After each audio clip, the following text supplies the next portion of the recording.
क्या वाकई इमरान खान की गिरफ्तारी के हवाले से भी कोई खबरें हैं? मेरा ख्याल है कि वो इस तरह से तो गिरफ़्तारी नहीं होगी कि इतने लोग बैठे हुए हैं और उसमें जाके गिरफ़्तार कर लें। कोई ज़ाहिर है टैक्टिकल तरीके से ही करेंगे ताकि कोई नुकसान ना हो। ये ठीक है, बात इसमें हकीकत है कि वाकई नवाज़ शरीफ 125 बार पेश हुए। ये भी सही है कि अदालतें जो हैं वो इमरान खान को फेवर कर रही हैं, हमें साफ नज़र आ रहा है। अदलिया को तो गैर जानिबदार ही रहना चाहिए।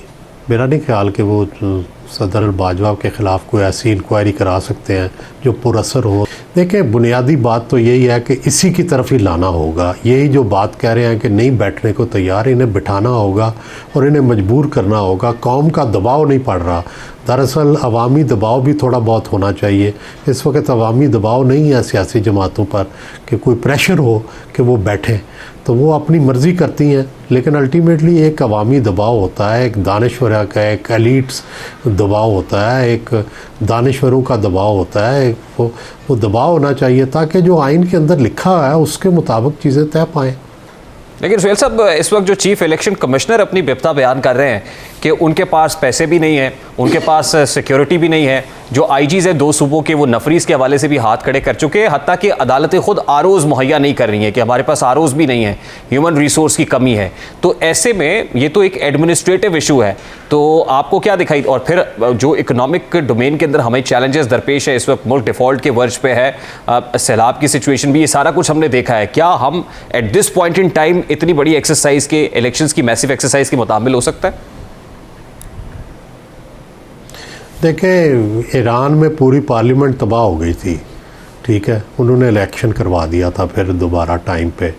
तो ये जो आइन के अंदर लिखा हुआ है वो तो मैंडेटरी है, वो ज़रूरी है। उसके लिए ये जो इंतज़ामी चीज़ें हैं, आईजी पूरे नहीं हैं, कांस्टेबल पूरे नहीं हैं, ये चीज़ें गैर ज़रूरी हैं।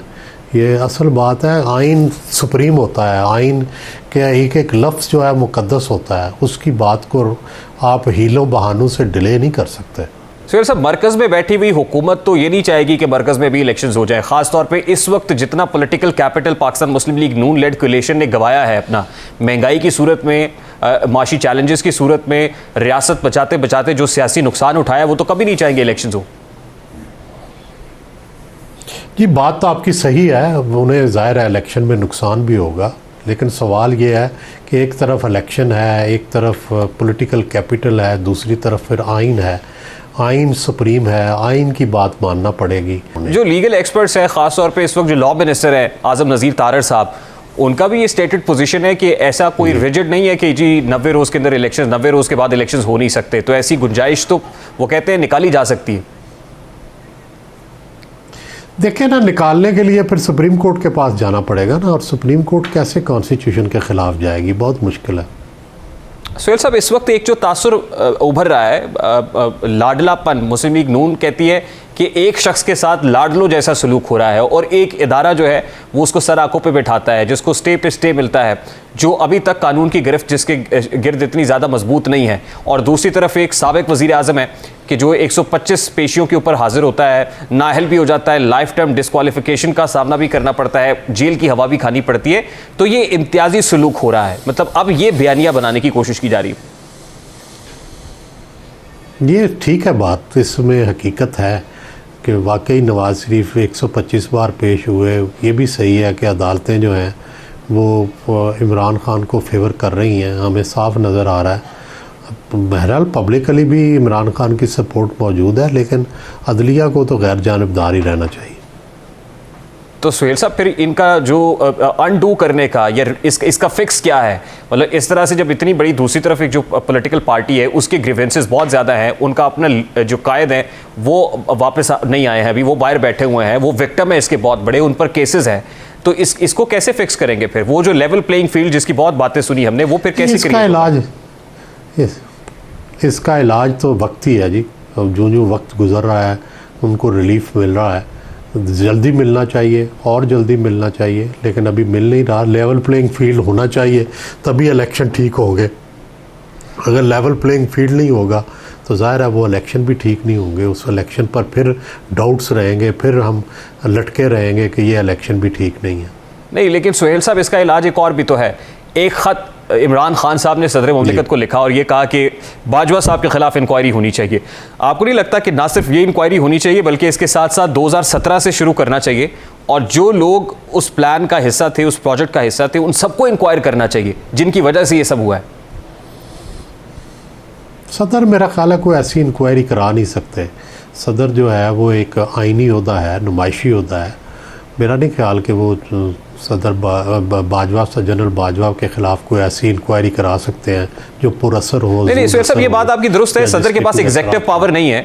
अब ये बात आप ठीक कह रहे हैं, बतौर सरबराह मुमलिकत वो इदारे पर प्रेशर जरूर डाल सकते हैं, लेकिन किसी भी सतह के ऊपर क्या कोई इस तरह का कमीशन नहीं बनना चाहिए कि जो कम अज़ कम उन कसूरवारान का तयन तो करे कि जिन्होंने असल में इन चैलेंजेस में डाला है मुल्क को, जो असल जिम्मेदार हैं?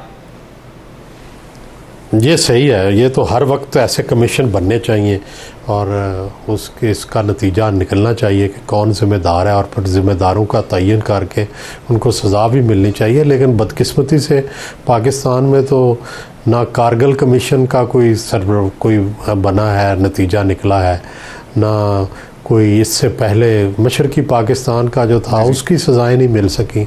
तो बाकी तो छोटी चीज़ें हैं।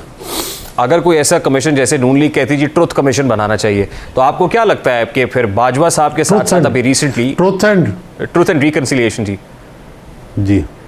लेकिन अभी रिकंसिलिएशन मोहतरमा बेनज़ीर भुट्टो भी कहते कहते बेचारी चली गई दुनिया से कि ट्रुथ एंड रिकंसिलिएशन बनना चाहिए। लेकिन ट्रुथ एंड रिकंसिलिएशन की पाकिस्तान के अंदर जो गुंजाइश इसलिए नहीं है कि सोसाइटी में इस तरह का आपस में खलफशार है कि वो इस खलफशार को मिटाने के लिए तैयार नहीं है, वो विल नहीं है, वो मर्ज़ी नहीं है लोगों की कि भाई कोई ऐसा तरीका किया जाए कि जिससे सोसाइटी जो है ये आपस के जो इसके ज़ख्म हैं उनको सी दे। तो मेरा ख़्याल है कि वक्त पहले ये एहसास होना लाजम है कि ये वक्त सीने का वक्त है, वक्तों को कुरेदने का वक्त है, ज़ख्मों को कुरेदने का वक्त नहीं है।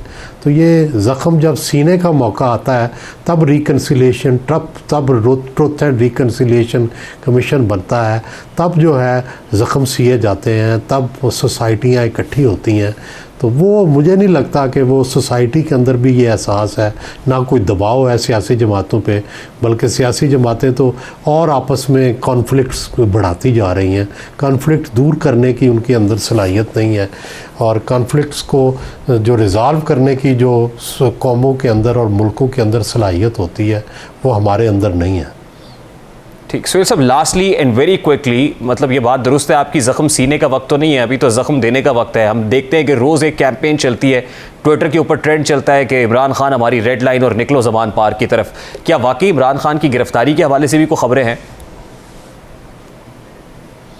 मेरा ख्याल है कि वो इस तरह से तो गिरफ़्तारी नहीं होगी कि इतने लोग बैठे हुए हैं और उसमें जाके गिरफ़्तार कर लें। कोई ज़ाहिर है टैक्टिकल तरीके से ही करेंगे ताकि कोई नुकसान ना हो, क्योंकि इस तरह से तो कोई नुकसान हो सकता है। नुकसान से बचना चाहिए।